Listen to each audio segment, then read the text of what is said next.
В Сосногорске началась приемка дворовых территорий, благоустроенных в этом году в рамках программы формирования комфортной городской среды. На этой неделе депутаты городского и районного советов, общественники совместно со специалистами управления ЖКХ и жителями оценили результаты проведенного ремонта. Первый на очереди двор дома номер 58 по улице Ленина. За это лето он заметно преобразился. До ремонта в данном дворе я побывала. Асфальтовое покрытие было в плохом состоянии, были ямы. Сейчас данное покрытие в хорошем состоянии, ровное. Очень хорошо, что помимо данных работ, данные жители выбрали в своем дворе устройство детской площадки. И теперь важно следить за состоянием нового объекта. Об этом говорят в первую очередь жильцы дома. Началось пользование детской площадки, я бы так сказала, заочно началась война за эту детскую площадку, потому что мы, как собственники дома, она же в составе общего имущества нашего дома, мы, конечно, встаем грозно к тем людям, которые нарушают определенные правила поведения на этой площадке. Людям это не нравится, они начинают жаловаться, но это, как говорится, наша детская площадка, за которую мы профинансировали, и мы в ответе за эту детскую площадку. Нравится кому-то это, не нравится. Помимо детской площадки во дворе появился и новый асфальт, но только в границах дома. А вот соседние пятиэтажки этим похвастаться не могут. Причина – неактивность жителей. Если бы они так же, как жильцы дома номер 58 по улице Ленина, решили участвовать в этой программе, то картина могла бы быть совсем другой. А вот жители домов номер 15 по улице Пионерская и домов номер 3 и 5 по 40 лет Коми пошли другим путем. Они объединили свои усилия. Как результат, территория этих трех домов представляет единое благоустроенное пространство. Новый асфальт, а также большая игровая площадка, которую для безопасности детей отгородили от мест парковки автомобилей. Мы на этом останавливаться не собираемся, то есть мы дальше собираемся благоустраивать, дальше уже хотим свои палисаднички как-то облагородить. Но прежде чем получить такой результат, все же пришлось столкнуться с некоторым непониманием соседей в части софинансирования работ. Но желание сделать двор лучше одержало верх. Очень тяжело собиралась, и ругались, и там, потом как-то вот все потихоньку. У нас ведь небольшое софинансирование было. У нас вот самое большое 200 рублей было с квартиры. Это вот самое большое, потому что мы участвовали 3 домами, и нам как бы более выгодно.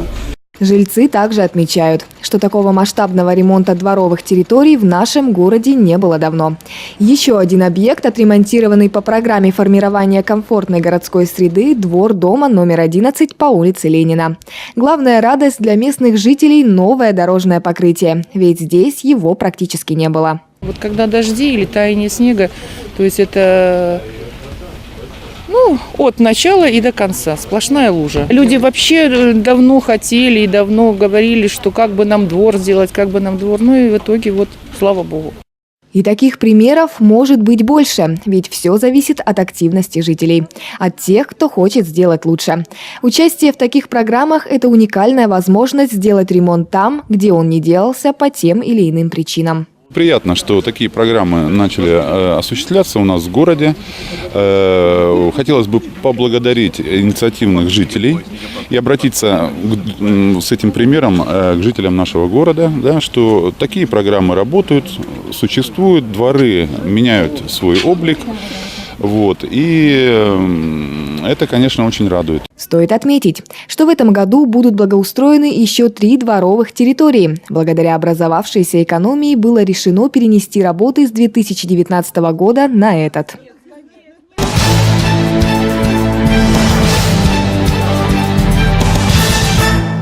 Готовность жилфонда Сосногорского района к отопительному сезону. Такова тема прямой линии, проведенной в Сосногорском филиале общественной приемной главы Республики Коми на этой неделе. Звонки жителей принимали начальник управления ЖКХ Татьяна Назаренко, руководители администрации городских поселений Нижний Одес и Вайвош, а также представители управляющих компаний.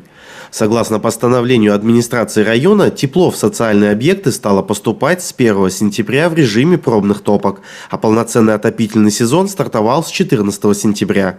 В Сосногорске дома подключались по очереди, начиная с железнодорожной части города. На сегодняшний день техническое подключение всех домов состоялось, и сейчас главная задача – решить частные проблемы жильцов, чему и была посвящена прямая линия. Типичные обращения о развоздушивании батарей в квартирах. Они отрабатываются управляющими компаниями в рабочем порядке. Но были и такие обращения, которые требуют взаимодействия нескольких структур. Например, чаще других на прямую линию обращались жители городских высоток с жалобами на то, что в квартирах на верхних этажах отопления либо нет совсем, либо только в части комнат. Одна из возможных причин – сниженные параметры давления теплоносителя. У нас в этот период запускался весь жилищный фонд. Когда идет подключение объекта вновь подключаемого, давление в системе падает. Соответственно, на девятиэтажку, так как это достаточно высокие здания, давление на верхние этажи не хватает, чтобы в воде подняться, чтобы для циркуляции не хватает. По словам представителей управляющих компаний, ситуация по девятиэтажным домам в городе почти одинаковая. В связи с этим управлением ЖКХ принято решение проводить ежедневный мониторинг сосногорских высоток. Такое поручение было дано на еженедельном штабе по подготовке к зиме. Теперь управляющие компании будут ежедневно снимать параметры с теплоносителя при вводе в дом и передавать эти данные в управление ЖКХ и компанию Т+. Таким образом, можно будет оценить работу тепловиков и коммунальщиков.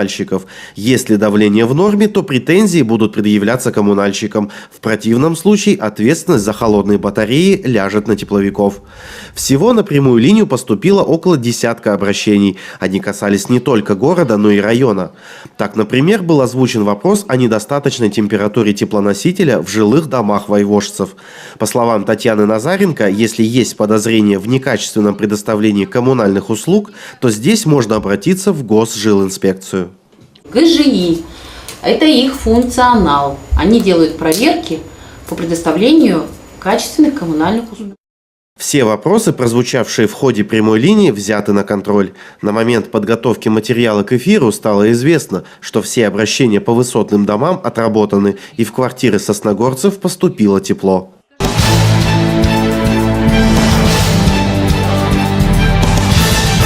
Сосногорский стадион «Локомотив» в прошлом году получил вторую жизнь. В рамках соглашения о социальном партнерстве с компанией «Лукойл Коми» на пустовавшем несколько лет стадионе обустроили современную баскетбольную площадку, площадку для испытаний ГТО и установили комплекс тренажеров. В этом году муниципалитет вновь договорился о поддержке. Нефтяная компания выделила целевые средства для восстановления беговой дорожки. Подрядчик был выбран по результатам открытого аукциона. Договор с сыктывкарской фирмой «Олимпия» подписали в июле. Согласно условиям контракта, подрядчик должен был завершить работы в первой декаде сентября. Однако в положенный срок работы сданы не были. Руководство спорткомплекса «Химик» отреагировало на ситуацию оперативно. Подрядчик после наших писем вышел на работу уже позднее, чем срок начался у него, приступил к работе, и работа до конца не выполнена. На данный момент сейчас ведется претензионная работа, выставляются неустойки ему, и ведется работа над тем, чтобы все-таки в этом году постараться эти работы выполнить, закрыть. В случае, если подрядчик не сможет это выполнить и откажется, то будет расторжение договора и выставляться штрафные санкции. Ситуация хоть и неприятная, но вполне рядовая. Процедура электронных торгов, с одной стороны, расширяет возможности заказчиков по поиску подрядных фирм и предполагает существенную экономию бюджетных средств. С другой, существуют определенные риски сотрудничества с недобросовестными компаниями. В таких случаях применяется практика неустоек и штрафов к нерадивым подрядчикам. Правда, пока ведется претензионная работа, мероприятия по реконструкции стадиона простаивают. Как пояснил директор «Химика» Андрей Терентьев, стадион все-таки дождется долгожданной модернизации, даже если для этого придется объявить новый конкурс по выбору исполнителя работ. Если позволит погода, можно успеть и в этом году. Если нет, работы будут запланированы на будущий.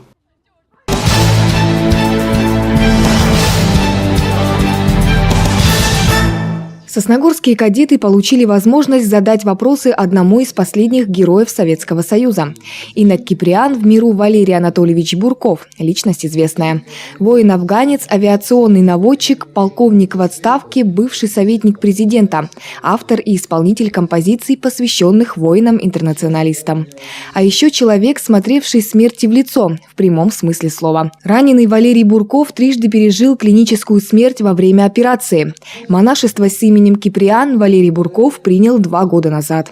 Инок встретился с ребятами в кадетской школе. Буквально с первых минут он предложил построить встречу в формате беседы. Отвечая на вопросы, он затронул темы ненормативной лексики, курения, нравственности и, конечно же, войны в Афганистане. Рассказал о том, что видел и пережил. На вопрос одного из кадет, что для вас было самым страшным на войне, ответил – чувство беспомощности. И даже привел пример, как во время одного из рейдов получил приказ остаться в тылу разведывательной роты. Я остался на броне. У нас были динамики на БТРе, выведены эфир. И мы слушали, что происходит там с другими ротами. Вот они шли, там все вроде нормально, шли команды, доклады. И вдруг в один момент в динамиках начинает твориться что-то невероятное. То есть разрывы там, ну знаете, как в кино, наверное, бывает, это в кино такое не услышишь. Вот, разрывы, такая пальба. И самое страшное.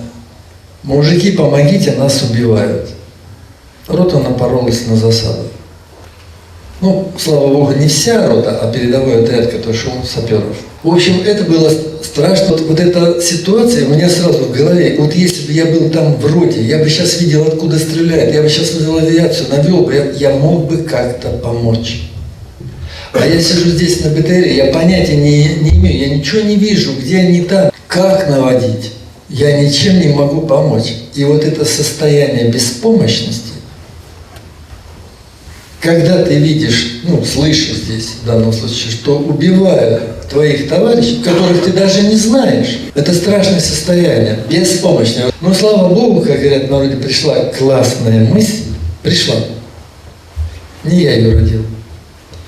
И я все-таки вызвал дежурную пару, вышел на связь с командиром роты, взял пехотную радиостанцию и наводил вслепую. И последнее, что я сказал, когда пара уже стояла на боевом пути, вот, я говорю: мужики, если вы хоть чуть-чуть промахнетесь, вы просто добьете роту.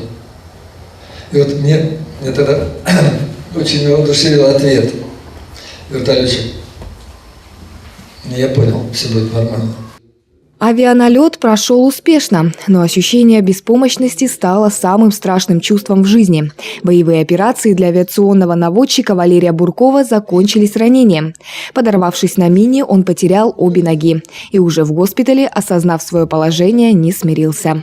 Очнулся, правая рука в гипсе, под простыночкой лежу, скидываю левой рукой простынку, вижу остатки ног загипсованные. Это решающий момент. Вот. Одно дело, да, когда ты в состоянии болевого шока, вот в такой ситуации, ты понимаешь, да, ты уже без ног. Но другое дело, когда ты с ясным умом абсолютно очухиваешься, и еще раз видишь себя уже вот таковым. И в этот момент что-то должно произойти в голове. Жизнь перевернулась. Но в этот момент, именно в этот момент, когда я вот смотрю вот так на свои остатки ног, вот где-то впереди слева возникает образ Алексея Мересьева, летчика Великой Отечественной войны, героя Советского Союза, который без ног летал и сбивал фашистские самолеты. И все, у меня с этой минуты как отрубило. У меня никогда не возникала мысль, останусь ли я в армии служить, буду я летать. Я был абсолютно уверен, что я останусь служить в армии и буду летать.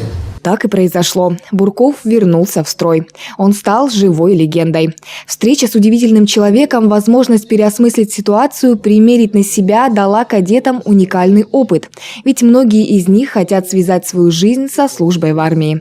И кто знает, возможно, в их жизнях тоже будут ситуации, где пример самоотверженности и несгибаемой воли поможет выбрать правильный путь.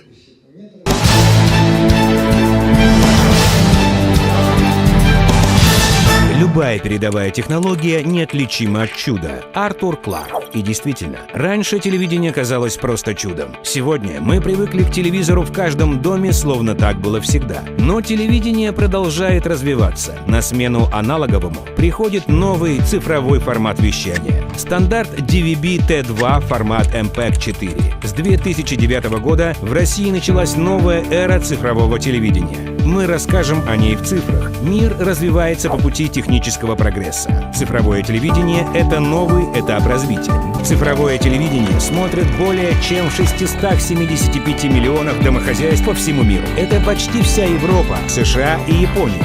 Благодаря использованию спутников и разветвленной сети наземных объектов цифровой сигнал будет доступен по всей России. Просмотр цифровых каналов будет доступен, даже если у вас старый аналоговый телевизор. Подключиться к цифровому телевидению просто. Нужна дециметровая антенна, комнатная или наружная, и, разумеется, телевизор. В зависимости от возраста и модели телевизора, для приема сигнала понадобится специальная приставка, которая поддерживает цифровой стандарт DVB-T2 и формат MPEG-4. Ее можно приобрести в магазинах электроники.